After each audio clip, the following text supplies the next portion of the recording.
සුබ දවසක් දුවේ පුතේ ඔයාලා හැමෝටම.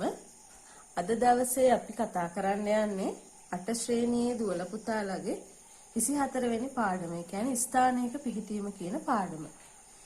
ස්ථානයක පිහිටීම කියලා කියන්නේ යම් එක තැනක ඉඳලා තවත් තැනක පිහිටීමක් විස්තර කරන හැටි. එතකොට දුවේ පුතේ අපි එක තැනක ඉඳන් තවත් තැනක් හෝ ස්ථානයක් හෝ ඉන්න කෙනෙක්ව හරි විස්තර කරනවා එක්ක දිශාව යොදාගෙන එයා ඉන්න පැත්ත ගැන කියලා. එහෙම නැත්නම් ඒ තැන් දෙක අතර තියෙන දුර යොදාගෙන. එතකොට මේ දෙකම යොදාගෙන අද අපි කතා කරනවා ස්ථානයක පිහිටීම. එහෙනම් යම්කිසි නිශ්චිත ස්ථානයක ඉඳලා තවත් ස්ථානයක් පිහිටන දිශාව සහ ඒවා අතර සරල රේඛීය දුර මගින් එමේ ස්ථානයේ පිහිටීම නිශ්චිතවම හඳුනා ගන්න පුළුවන්. එතකොට ඒ ස්ථාන දෙක අතර දුර සරල රේඛීය දුර ගැන තමයි කතා කරන්නේ. අපිට දුර විවිධ ස්ථාන වලින් විස්තර කරන්න පුළුවන් නේ.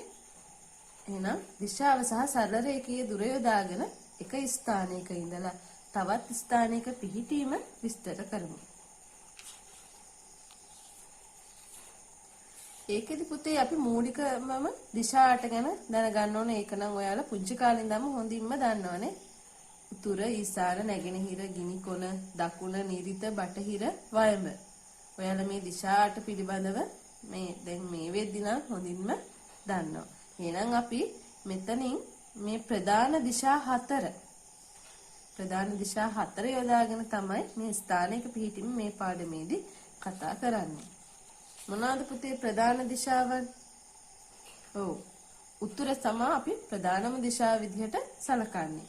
ඊළඟට දකුණ, නැගෙනහිර සහ බටහිර කියන ප්‍රධාන දිශා හතර ඒකින උතුර සහ දකුණ ප්‍රධාන කරගෙන තමයි අපි ස්ථානයක පිහිටීම කතා කරන්නේ. අපි මූලික කරගන්නේ එක්ක උතුර එහෙම නැත්නම් දකුණ. උතුරට අපි north කියලා කියනවා ඉංග්‍රීසියෙන්, නැගෙනහිරට east, දකුණට south, බටහිරට west. අපිට මේ ඉංග්‍රීසි වචන ගැන මම කතා කරේ. එයාලගේ අපි මුල් අකුරත් යොදා ගන්නවා සමහර වෙලාවට මේ ස්ථානයක පිහිටීම කතා කරද්දී. එහෙනම් හොඳට මතක තියාගන්න අපි මේ පාඩමේදී මූලිකවම කරගන්නේ මේ ප්‍රධාන දිශා හතර. ඒකෙනුත් ප්‍රධානම වෙන්නේ උතුරු දිශාව සහ දකුණු දිශාව. අපි බලමු දුවේ පුතේ එහෙනම් මේ ප්‍රධාන දිශාවන් යොදාගෙන එක තැනක ඉඳලා තවත් තැනක පිහිටීම විස්තර කරන්නේ කොහොමද කියලා. එතකොට දැන් එක තැනක ඉඳලා තවත් තැනක පිහිටීම විස්තර කරනවා කියද්දී පිහිටීම විස්තර කරන්න ආරම්භ කරන තැන තියෙනවානේ. එතන ඉඳලානේ තවත් තැනක් කොහෙද තියෙන්නේ කියලා අපි හොයලා බලන්නේ. එතකොට මේ ආරම්භක තැන තමයි අපි මෙන්න මෙතන සලකන්නේ. ඒ කියන්නේ මේ දිශා හතරේ මැදේ. මෙතන ඉඳන් තමයි අපි මෙතන ඉඳගෙනයි කොහෙද අනිත් ස්ථාන පිහිටලා තියෙන්නේ කියලා හොයලා බලන්නේ. හොඳයි අපි යමුකෝ උදාහරණයකට. බලන්න මෙන්න මේ පළවෙනි ගැටලුව දිහා. පළවෙනි උදාහරණය. මම ප්‍රධාන දිශා හතර මෙතන දක්වලා තියෙනවා. ඔයාලට පේනවා මෙතන O කියලා ලක්ෂයක් තියෙනවා. අර මම කිව්වේ මේ ප්‍රධාන දිශා හම්බෙන තැන. එතන මධ්‍ය ලක්ෂය නේද? එතන ඉඳන් O ගේ ඉඳන් P කොහෙද ඉන්නේ කියලා බලනවා අපි. O වල ඉඳන් P ඉන්නේ කොහෙද කියලා බලනවා. එතකොට පුතේ දැන් අපිට P ඉන්නේ අපිට පේනවා උතුරයි නැගෙනහිරයි අතරේ. නේද? එතකොට මෙයාගේ පිහිටීම විස්තර කරන්න ආරම්භ කරන්නේ එක්ක උතුරින් එක්ක දකුණින්. අපි නැගෙනහිරින් හරි බටහිරින් හරි මේ දිශා පිහිටීම විස්තර කරන්න පටන් ගන්නෙ නැහැ. එහෙනම් ආරම්භ කරන්න ඕනේ එක්ක උතුරු දිශාවේ ඉඳලා එහෙම නැත්නම් දකුණු දිශාවේ ඉඳලා. අපි බලනවා මේ P වැඩියෙන්ම ආසන්නෙන් ඉන්නේ උතුරු දිශාවටද දකුණු දිශාවටද කියලා. ඒක අපිට හොයාගන්න ලේසි. උතුරු දිශාවට ආසන්නයි තමයි මේ බටහිර නැගෙනහිර මායිමේ මෙන්න මේ උඩ කොටසේ ඉන්නේ. එයාලා තමයි උතුරු දිශාවට ළඟ කට්ටිය. ඊළඟට දකුණු දිශාවට ළඟ කට්ටිය මෙන්න මේ සීමාවේ ඉන්නවා. එහෙනම් අපිට මේ සීමාවේ ඉන්න කෙනෙක් පටන් ගන්නෙ දකුණ මුල් කරගෙන. මෙන්න මේ සීමාවේ ඉන්න කෙනෙක් අපි පටන් ගන්නෙ උතුර මුල් කරගෙන. එහෙනම් අපිට හොඳින් පේනවා P ඉන්නේ කවුරු මූලික කරගෙනද? උතුර නේද? එහෙනම් අපි මේ P ගේ පිහිටීම විස්තර කරන O වල ඉඳන්. එතකොට දුවලා පුතාලා හිතන්න ඔයාලා ඉන්නේ මේ O වල කියලා. O වල ඔයාලා ඉඳගෙන බලන්න P කොහෙද ඉන්නේ කියලා. ඔන්න දැන් P ඉන්න තැන හොයන්න යන්නේ මෙතන O වල සිට අපි පටන් ගන්න උතුරින් අංශක කීයක්ද කියලා බලන්න. 40ක්. කොයි දිශාවටද? කවුද මෙයාගේ පැත්තේ ඉන්නේ? නැගෙනහිරනේ. එහෙනම් උතුරින් අංශක 40ක් නැගෙනහිර දිශාවේ P පිහිටලා ඉන්නවා. උතුරින් අංශක 40ක් නැගෙනහිරට.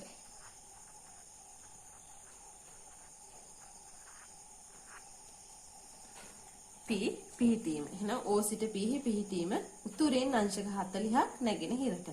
අපිට මේ විදිහට උතුර සහ නැගෙනහිර කියලා වචන ලියලා ලියන්නත් පුළුවන්. එහෙම නැත්නම් උතුර වෙනුවට අපි උයන්න ලියනවා. උතුරින් අංශක 40ක් නැගෙනහිර වෙනුවට එහෙනම් මොකද ලියන්නේ අපි? නෑන්න ලියනවා. එහෙනම් මේ O සිට P පිහිටීම එක ක්‍රමයකට ලියන්න පුළුවන් මෙන්න මෙහෙම වචන දෙකම ලියලා. එහෙම නැත්නම් ඌ 40 අංශක 40 නෑ කියලා ලියන්නත් පුළුවන්. මේකෙන් කියවෙන්නේ උතුරින් අංශක 40ක් නැගෙනහිරට. තවත් ක්‍රමයකින් අපිට ලියන්න පුළුවන්. අපි කිව්ව උතුරට කියන්නේ north. එහෙනම් n අංශක 40ක් නැගෙනහිරට east e. එහෙනම් මෙන්න මේ ක්‍රම තුනටම අපිට පුළුවන් O සිට P පිහිටීම ලියා දක්වන්න. තේරුණා නේද? හොඳයි. අපි තවදුරටත් පැහැදිලි වෙන්න අපි මෙන්න මේ දෙවෙනි උදාහරණය දිහා බලමු. දෙවෙනි උදාහරණේ O වල ඉඳලා තමයි පිහිටීම හොයන්නේ. අපි කොතනින් ඉඳන්ද බලන්නේ කියන එක තැන තමයි මෙන්න මේ දිශා හතර ලකුණු කරගන්නේ. O සිට බලන්නේ කාගේ පිහිටීමද? Q ගේ පිහිටීම. එහෙනම් O සිට Q හි පිහිටීම තමයි දැන් අපි විස්තර කරන්නේ. Q වැඩියෙන්ම ආසන්න උතුරටද දකුණටද? ඔව් පැහැදිලිවම පේනවා දකුණට කියලා. එහෙනම් අපි පටන් ගන්නෙ දකුණින්. දකුණේ ඉඳන් කොයි පැත්තටද? බටහිර පැත්තටද නැගෙනහිර පැත්තටද? නැගෙනහිර පැත්තටනේ. එහෙනම් දකුණින් නැගෙනහිර පැත්තට අංශක කීයක්ද? අංශක 30ක්. එහෙනම් අපිට මේ පිහිටීම විස්තර කරන්න පුළුවන්. දකුණින් අංශක 30ක් නැගෙනහිරට. හොඳයි. කොහොමද අපි ලියන්නේ? එහෙනම් අකුරු යොදාගෙන දකුණ දයන්න අංශක 30 නයන්න. ඔව් අක්ෂර යොදාගෙන කොහොමද ලියන්නේ? S අංශක 30ක් east නේ e. ඔන්න ඔය ආකාරයට අපිට මෙන්න මේ පිහිටීම විස්තර කරන්න පුළුවන්. දැන් මම ආකාර තුනක් ලියුවානේ. ඔයාලා මේ ආකාර තුනම දැනගෙන ඉන්න. නමුත් ආකාර තුනෙන්ම ලියන්න අවශ්‍ය නැහැ. අපිට පහසු එකකින් ලියන්න පුළුවන්. වචන ලියන්නත් පුළුවන්. නැත්නම් මේ වගේ අකුරු ලියන එක අපිට ගොඩක් පහසුයි නේද? හොඳයි. අපි තව උදාහරණයක් කතා කරමු. බලන්න තුන්වෙනි උදාහරණය දිහා. හොඳයි. දැන් කාගේ පිහිටීමද ඔයාලට හොයාගන්න පුළුවන්? O සිට R හි පිහිටීම. O සිටනේ අපි ගන්නෙ. ඒ නිසා O ගේ තමයි මේ දිශාවන් මම ලකුණු කරගෙන තියෙන්නේ. R කොහෙද ඉන්නේ කියලා බලනවා. R වැඩියෙන්ම ළඟ උතුරටද දකුණටද? දකුණට. එහෙනම් දකුණේ ඉඳන් බටහිර පැත්තටද නැගෙනහිර පැත්තටද? බටහිර පැත්තට. අංශක කීයක්ද? 55ක්. එහෙනම් ඔන්න පුතේ අපි විස්තර කරනවා දකුණින් ඔව් අංශක 55ක් බටහිරට. එහෙනම් O සිට R හි පිහිටීම දකුණින් අංශක 55ක් බටහිරට. මම එක ක්‍රමයක් ලියව. දැන් ඔයාලා ආකාර තුනම දන්නවා. ඔයාලට අවශ්‍ය විදිහට ලියන්න පුළුවන්. මම මෙතන ලියන්න පහසුම විදිහට ලිව්වා. දකුණින් අංශක 55ක් බටහිරට. හොඳයි. දැන් අපි තව උදාහරණයක් බලමු. මේ හතරවෙනි උදාහරණය දිහා බලන්න. ඔව් O සිට A හි පිහිටීම. උතුරට දාසන්න දකුණටද? උතුරට. උතුරේ ඉඳන් බටහිර පැත්තටද නැගෙනහිර පැත්තටද? බටහිර පැත්තට. අංශක කීයක්ද? 10ක්. එහෙනම් අපි O වල ඉඳලා A ඉන්න තැන දිහා බලනවා. උතුරින් අංශක 10ක් බටහිර දිශාවට. හොඳයි. දැන් නම් ඔයාලට හොඳටම පැහැදිලි. මම තව විශේෂ අවස්ථා දෙකක් ඔන්න විශේෂ ගණන් දෙකක් කතා කරනවා. මේ වගේ වෙලාවකදී අපි හොඳින් සැලකිලිමත් වෙන්න ඕනේ මේ ගණන් ගැන හොඳ අවධානය යොමු කරන්න. මම O වල ඉඳලා B ගේ පිහිටීමයි අහන්නේ. ඔන්න දැන් ඔයා හිත ගන්න ගිහිල්ලා O වල බලන්න B කොහෙද ඉන්නේ කියලා. මම අර ගණන් හතරෙදිම මොකද මුලින්ම කතා කරේ? බටහිර නැගෙනහිර ගැනද උතුර දකුණ ගැනද? උත්තරයි දකුණයි ගැන නේද? එහෙනම් අපි පටන් ගන්න ඕනේ එක්ක උතුරින් එක්ක දකුණින්. උතුරේ ඉඳන් නේද පහසුම බීන්න. උතුරේ ඉඳන් නැගෙනහිර පැත්තටද බටහිර පැත්තටද? නැගෙනහිර පැත්තට. අංශක කීයක්ද? අන්න එතනදී ඔයාලට පේනවා මෙන්න මේ අංශක 20 ලකුණු කරලා තියෙන්නේ මේ නැගෙනහිරයි B අතර නේද? හැබැයි අපිට මේ නැගෙනහිරට බද්ධ වෙච්ච කෝණය වැඩක් නෑ. අපිට ඕන වෙන්නේ මොකද්ද? මෙන්න මේ උතුරේ ඉඳන් කෝණේ කොච්චරයිද කියන එක. ඔයාලා දන්නවා මේ ප්‍රධාන දිශා එකිනෙකට ලම්බකයි නේද? ඒ කියන්නේ මෙන්න මේ මුළු කෝණය අංශක 90ක් වෙනවා. එහෙනම් දුවේ පුතේ අපිට පුළුවන් මේ කෝණය හොයාගන්නනේ. මේක අංශක 90ෙන් අඩු කරන්න මේ 20. කීයයි කියලා දෙන්නේ අපිට? අංශක 70යි කියලා එනවා. එහෙනම් උතුරේ ඉඳන් මේ නැගෙනහිර පැත්තට අංශක 70ක් යනවා. අපි මෙතන මේ 20යි කියලා දැම්මොත් වැරදි. අන්නේ මේ බටහිරට හරි නැගෙනහිරට හරි බද්ධ වෙච්ච කෝණය නම් දීලා තියෙන්නේ. ඔයාලා මේ උතුරට හරි මේ දකුණට හරි ආසන්න කෝණය හොයා ගන්න ඕනේ මේ ක්‍රමයේ යොදාගෙන. එහෙනම් දැන් අපි හොයාගත්ත උතුරේ ඉඳන් නැගෙනහිර දිශාවට අංශක 70ක්. එහෙනම් අපිට ලියන්න පුළුවන් උතුරින් අංශක 70ක් නැගෙනහිර දිශාවට. හොඳයි. එහෙනම් දැන් මේ කියලා දුන්න විදිහට ඔයාලට තනියම පුළුවන් ඕවල ඉඳලා C ගේ පිහිටීමයි ඕවල ඉඳලා D ගේ පිහිටීමයි කියන්න. දුවල පුතාලා මම මේ කියලා දෙන කොටස බලන්න කලින් තනියම මේකේ ගණන් දෙක ඉස්සෙල්ලා පිළිතුරු දෙක හදාගන්න ඊට පස්සේ මේ ඊතුරු කොටස වීඩියෝ එකේ බලන්න. හොඳයි. O සිට C හි පිහිටීම අපි බලමු. එතනත් දීලා තියෙන මේ නැගෙනහිරට බද්ධ වෙච්ච කෝණය නේද? එහෙනම් අපි බලන්න ඕනේ C වැඩියෙන්ම ආසන්න දකුණටනේ උතුරට නෙමෙයි දකුණට. නම් දකුණේ ඉඳන් නැගෙනහිර පැත්තටනේ. එතකොට අපි මෙන්න මෙතන මේ කෝණය හොයාගන්න ඕනේ. මම දැන් කිව්වා දකුණ සහ නැගෙනහිර අතර මේ කෝණය අංශක 90යි. එහෙනම් අංශක 90ෙන් අර අංශක 40 අඩු කරන්න. එතකොට මෙතන කෝණය එනවා අපිට අංශක 50යි කියලා. එහෙනම් මේ කෝණය 50යි. නේද? එහෙනම් දුවේ පුතේ දකුණේ ඉඳන් නැගෙනහිර දිශාවට අංශක 50ක්. දකුණින් අංශක 50ක් නැගෙනහිරට. ඊළඟට මෙතන කෝණය දීලා බටහිර දිශාවට තියෙන කෝණනේ. ඕවල ඉඳලා D ගේ පිහිටීම බලද්දී. අපි හොයාගන්න ඕනේ එහෙනම් මෙන්න මේ කෝණයනේ. දකුණේ ඉඳන් බටහිර දිශාවට මෙන්න මෙතන හැදෙන කෝණය. අංශක 90ෙන් අඩු කරන්න කොයි 10. එතකොට අපිට එනවා අංශක 80ක් කියලා. එහෙනම් දුවේ පුතේ අපිට ලියන්න පුළුවන් දකුණින් අංශක 80ක් කොයි දිශාවටද? බටහිර දිශාවට. ඔන්න දැන් ඔයාලට මම කියලා දුන්නා උතුර සහ දකුණ මූලික කරගෙන යම්කිසි ස්ථානයක පිහිටීම කොහොමද අපි විස්තර කරන්න කියලා. මම තව එක උදාහරණයක් ඔයාලට මේ යටතේ කියන්නම්. බලන්න මේ වගේ දුන්නොත් ඔයාලා කොහොමද හදන්නේ කියලා. දැන් අරවා කියලා දුන්නට පස්සේ මේ වගේ ගානක් දුන්නොත් තනියම හදන්න ඕගොල්ලෝ තව මොකද්ද මේ වෙලා තියෙන්නේ කියලා හිතනවනේ නේද? ඒ නිසා අපි මේ වගේ ගැටලුවකුත් හදලා බලමු. එතකොට ඔයාලට පෙළ පොතේ ගැටලු හදද්දි පහසු වෙනවා. දැන් Q ඉන්නවා මෙතන මැද. Q ඉන්නේ කොහෙද කියලා බලන්න යන්නේ අපි. එකක් A වල ඉඳලා බලනවා Q කොහොමද පිහිටලා ඉන්නේ කියලා. ආයේ B වල ඉඳලාත් බලනවා Q කොහොමද පිහිටලා ඉන්නේ කියලා. එහෙනම් A සිට Q හි පිහිටීම බලන්න ඔයා ගිහින් හිට ගන්න ඕනේ මේ A ගේ උඩින්. A වල ඉඳලා බලන්න ඔයා Q කොහෙද ඉන්නේ කියලා. ඔව් මුලින්ම අපි බලනවා උතුරටද දකුණටද ආසන්න දකුණට. නැගෙනහිර පැත්තටද යන්නේ නැගෙනහිර පැත්තටද යන්නේ බටහිර පැත්තටද යන්නේ නැගෙනහිර පැත්තට. එහෙනම් මෙන්න මෙතන කෝණය දැනගන්න ඕනේ. දැන් ඔයාලා හොයන්න දන්නවා මෙතන අංශක 90 හින්දා 90න් 45ක් අඩු කරන්නකො. එතකොට මෙතන එන අපිට 45යි කියලා. එහෙනම් අපිට කියන්න පුළුවන් දකුණින් අංශක 45ක් නැගෙනහිරට. එන්න මම පිළිතුර ලිව්වා. එහෙම නැත්තම් B වල ඉඳලා බැලුවොත් අපි B වල ඉඳලා කොහෙද මේ Q පිහිටලා ඉන්නේ? ඔයා ගිහින් එතකොට ඉන්න ඕනේ B වල. B වල ඉඳලා බලන්න Q කොහොමද පිහිටලා ඉන්නේ කියලා. වැඩියෙන්ම ආසන්න උතුරටද දකුණටද? දකුණට. දකුණේ ඉඳන් බටහිර පැත්තේ. එහෙනම් මෙන්න මේ කෝණය හොයාගන්න. අපි දන්නවා මෙතන කෝණය අංශක 90යි. 90න් මේ 30 අඩු කරන්න. එතකොට 90න් 30ක් ගියාම 60යි කියලා එනවා. එහෙනම් දකුණේ ඉඳන් අංශක 60ක් කොහේ දිශාවටද? බටහිර දිශාවට. දකුණින් අංශක 60ක් බටහිර දිශාවට. ඔන්න දුවේ පුතේ දැන් ඔයාලට මම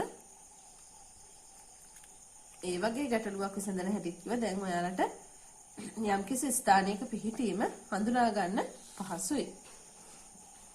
අපි දැන් මේ කතා කරේ දිශාව ගැනනේ. අපි දැන් බලමු දුරත් එක්ක දුන්නාම කොහොමද ස්ථානයක පිහිටීම හඳුනා ගන්න කියලා.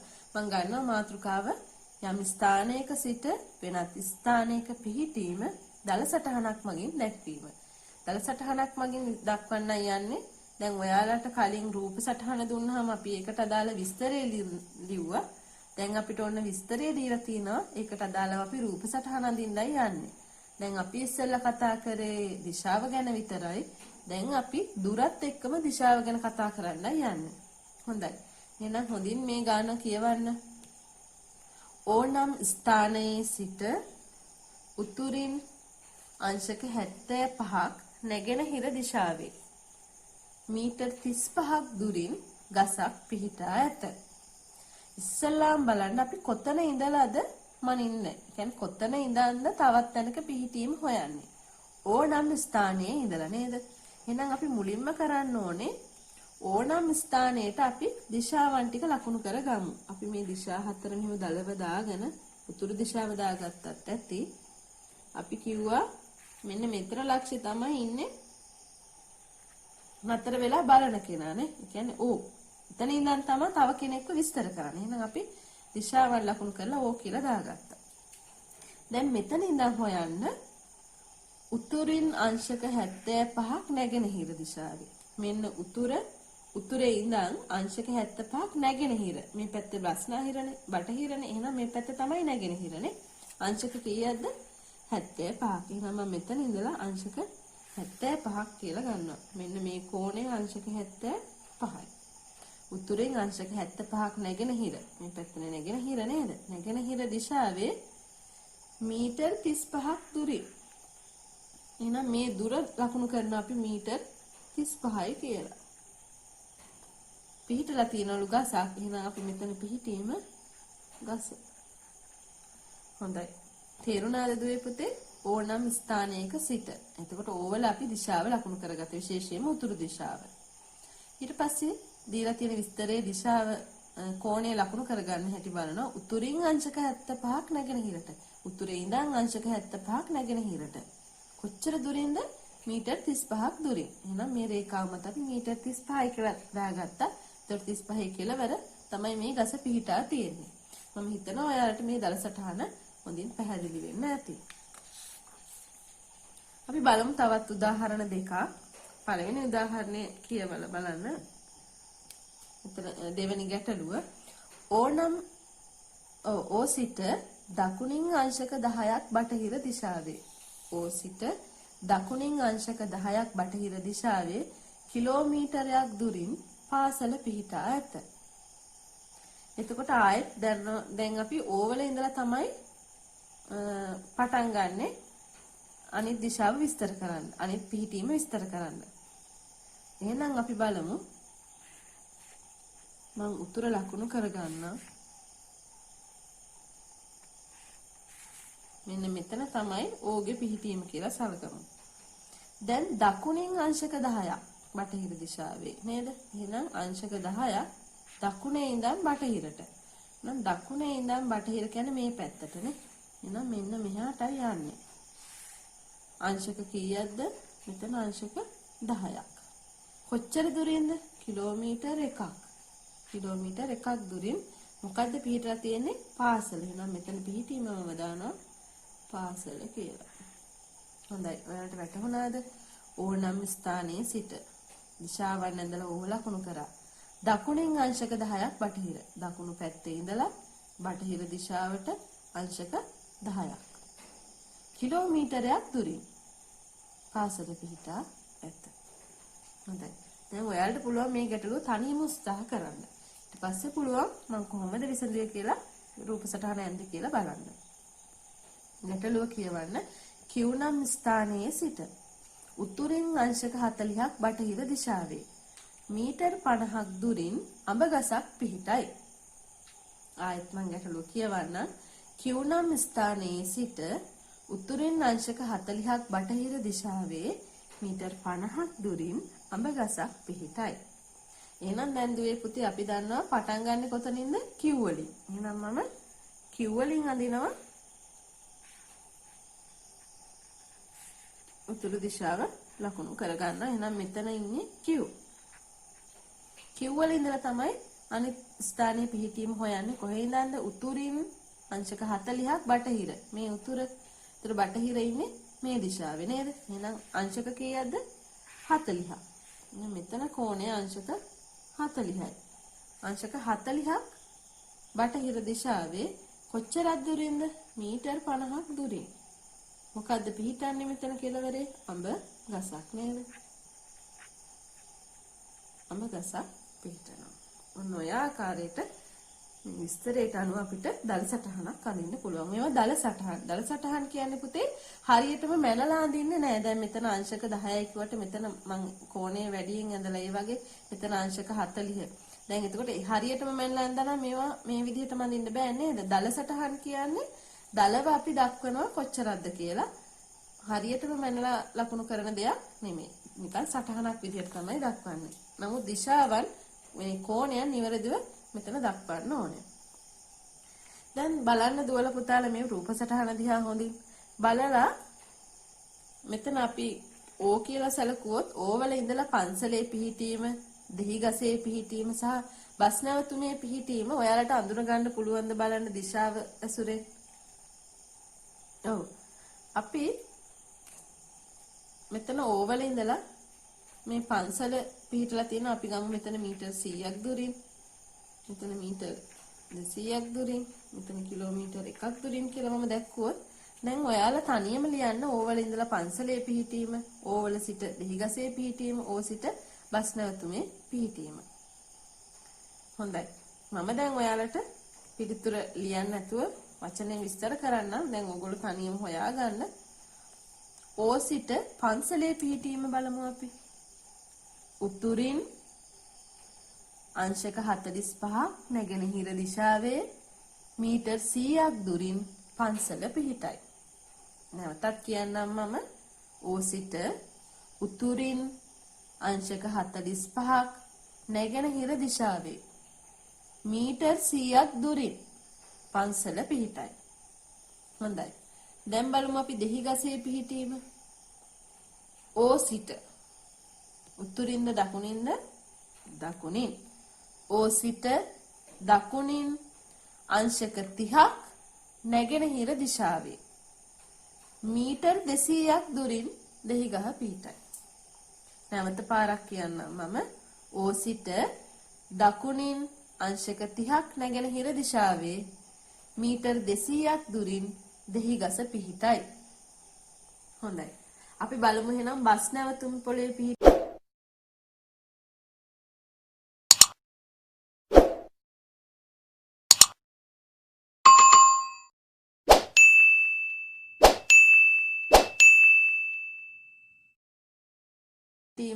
මෙතන දක්වලා තියෙන අංශක 10. දුර කිලෝමීටර් 1යි. එහෙනම් O සිට දකුණින්. ඔව්. දැන් අංශක 10ක් බටහිර දිශාවේ කිව්වොත් හරියනවද? නෑ නේද? එහෙනම් මොකද වෙන්න ඕනේ?